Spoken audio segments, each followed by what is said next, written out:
안녕하세요. 법학박사 김철준입니다. 오늘은 부동산 분쟁이나 그 등기 분쟁 중에서 전매 제한, 이게 강행벽구 위반이지만 강행벽구에는 민법하고 민사소송법에 단속 규정이 있고 효력 규정이 있는데, 효력 규정은 사법상 효력도 무효화시키지만 단속 규정으로 보는 거는 처벌은 받지만 사법상 효력이 유효로 봐요. 최근까지 대법원 판례가 그 단속 규정으로 봐서 전매해도 약간의 처벌 벌금을 받지만 차익은 막 몇억 수십억 버는 사람인데 사법상 효력이 유효하고 돈은 버는 구조에 있는데, 지금 하급심 같은데 광주지방법원 같은데 보면 이거 이래 하면 안 된다 정의를 위해서 사법상 효력도 유효한 효력 규정을 보자는 것도 있어요. 일단 대법원 판례에 따라서 사례를 한번 대법원 판례를 재구성해 봤어요. A는 한국토지주택공사가 공급하는 아파트의 청약 신청이 당첨되어 아파트 공급 계약을 체결하였다.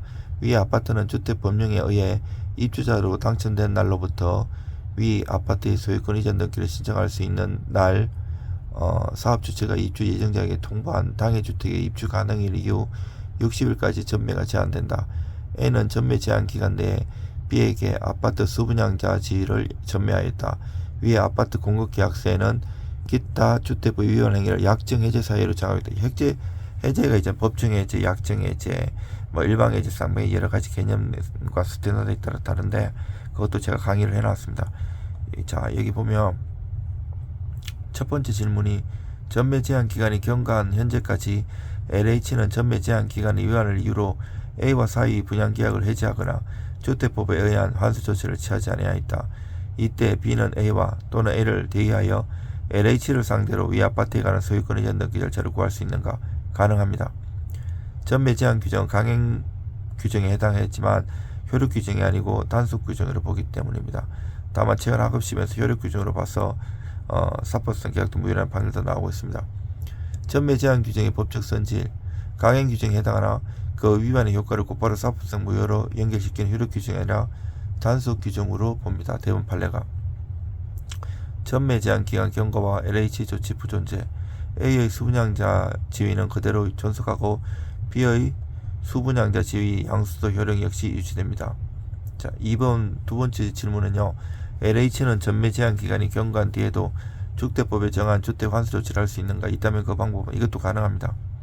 환수 조치는 전매 제한 기간 경과 여부와 무관하며 LH는 환수 대금을 먼저 지급하는 선의행해야 됩니다. 돈 먼저 줘야 됩니다. 통해서 입주자 지위를 합니다. 선의행이냐 동시이냐에 따라서 법이 달라집니다. 우리가 이제 계약 해지할 때 매매 대금, 이게 중도금이냐 잔금이냐에 따라 달라요. 중도금은 선의행해야 되지만 잔금은 동시행이기 때문에 거기에 따라서 이행제목을 어느 정도까지 해야 되는지, 서류는 어느 정도 준비해야 되는지에 따라 달라요. 제가 계약 해제 파트에서 다 강의 올려놨어요. 그리고 세 번째 질문이 LH는 주택법 전매 제한 위반을 이유로 A에 대해 아파트 분양 계약을 해제할 수 있는가? 이것도 가능합니다. 공급 계약서에 기타 주택법 위반 행위를 해제 사유로 정하고 있으므로 LH는 이를 근거로 약정 해제를 할 수 있습니다. 약정, 아까 그 질문에 보면 약정 해제 사유를 정하고 있다고 했잖아요. 약정 해제 사유의 존재.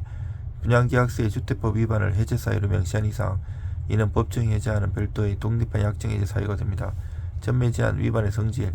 명백한 주택법 위반 행위로서 공급 질서를 침해하는 중대한 계약 위반에 해당한다. 해제의 효과. A의 분양 입주자 지위는 소급하여 소멸합니다. 다만 B 등 제3자에 대한 효력은 민법 548조 단서에 따라 별도로 판단해야 합니다. 네 번째 질문은 A가 소유권 이전 등기를 마친 뒤 B의 등기 이전 요구에 대하여 전매 약정은 불법으로 무효라고 주장하는 경우 B는 권리구제를 받을 수 있는가? 가능합니다. 전매 약정은 사법상 유효하며 전매 제한 기간 경과 후 A가 무효를 주장하는 것은 신의칙 및 건반응에 반합니다.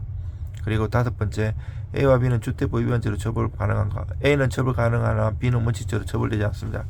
이거 왜 그런가 하면 형법이나 형사특별법에 있는 거는 죄형법정주에 따라 가지고 죄와 형을 형법이나 성문법규에 규정돼야지 처벌할 수가 있어요.